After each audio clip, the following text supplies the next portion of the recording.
Hello, this is Ruth Ann. Welcome to my channel.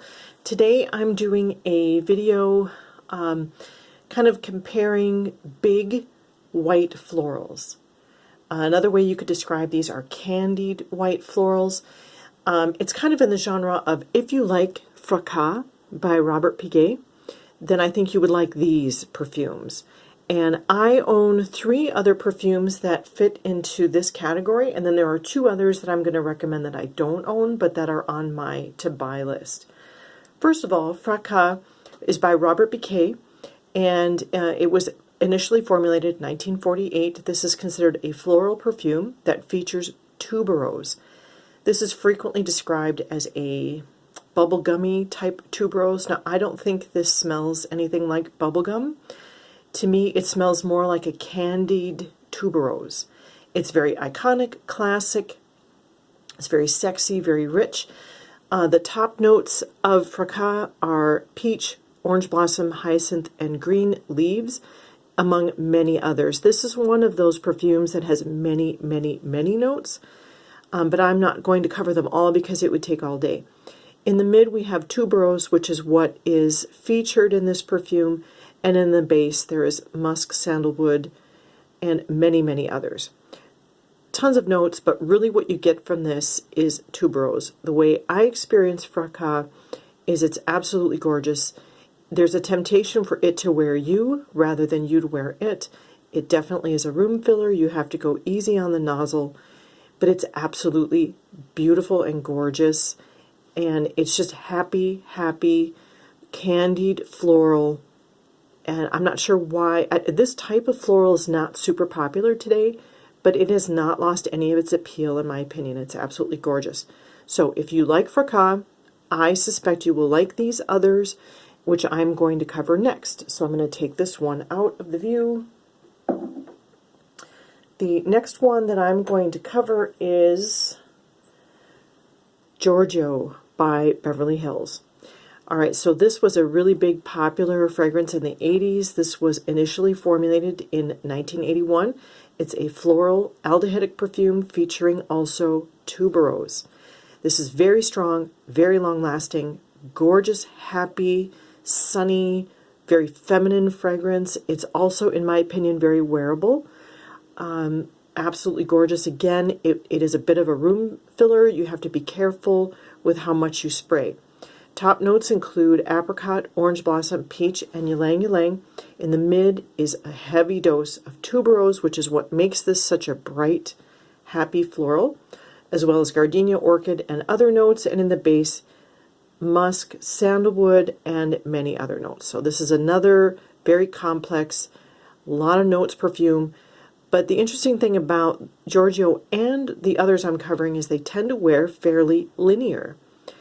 My experience of these big, heady florals is that they tend to wear very linear. They're very candied, sweet, but it's a floral sweet. And it's absolutely gorgeous, and it's inexpensive. You can get this under $30. This is a full 100 ml bottle. You can buy this at discounters very inexpensively. If you're looking for bright, happy, very strong, long-lasting floral fragrances, I highly recommend Giorgio and all of these that I'm covering today, and they can be gotten for an absolute steal. Next up, now this is a tester bottle. This is Paul Sebastian Design, all right? It usually comes with a purple, very pretty top, but because this is a tester, I don't have the top.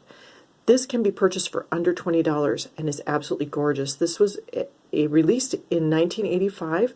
This is an amber floral. This is often described as a, quote, white floral bomb, end quote. It's very, again, feminine, strong, very long-lasting. It's very opulent. This one is more of a purple floral in that's a little deeper. It's not quite as happy, clappy. It's still very happy, but it's got a little different quality. None of these are dupes, by the way. They're all very different, but they're all similar in that they're different in their composition and the way that they wear, but yet they're similar in that they're very loud, linear florals. This, in the top note, features tuberose. Also jasmine, orange blossom, and peach. If you'll notice, these all kind of contain similar notes, but they're different perfumes. In the mid of design is gardenia, honeysuckle, lilac, ylang ylang. In the base, musk, civet, sandalwood. Again, those are very consistent with the others. Very opulent, very long-lasting. This is my scent of the day today, and this is what inspired me to do this video. The other thing about design is that it's very heavy, dewy. It's very saturated, but it's mood-lifting. And this fragrance can be worn year-round. It's probably best in spring and summer, but I will get it out and wear it in the winter. Very mood-lifting. If I really want to have my fragrance represent my mood and I'm feeling happy and uplifted, this is a really, really good one. Again, a room filler, very strong. And then I have one more, and this one is well known to the fragrance community. This is Insolence by Guerlain. Now, Insolence is a little different in that it does not have tuberose. Insolence features instead violet. So this is a 2006 release from Guerlain, and it's a floral fruity fragrance, and it's often described as candied violets. Very different notes, but very same in the feeling and the texture of the fragrance, in that it's a candied, sweet floral, and again the sweetness is a floral sweetness. It's very linear in the way that it wears. However, the notes are not necessarily consistent with that. In the top you have raspberry, red berries, and lemon. In the mid, violets, orange blossom, and rose. Base is iris, tonka, sandalwood, and musk. Also very strong, very heady, very big wearing floral. I always feel like I should be wearing kind of a 80s type business suit, but in my opinion these fragrances are not outdated. They're very wearable, very beautiful, very strong. If you're tired of all of these fragrances that are fleeting and they're gone on you and you're wondering where they went after a few minutes, I highly recommend you try any of the ones that I'm recommending today. The other two that I do not have in my collection, but that I want very much, is Alien by Thierry Mugler.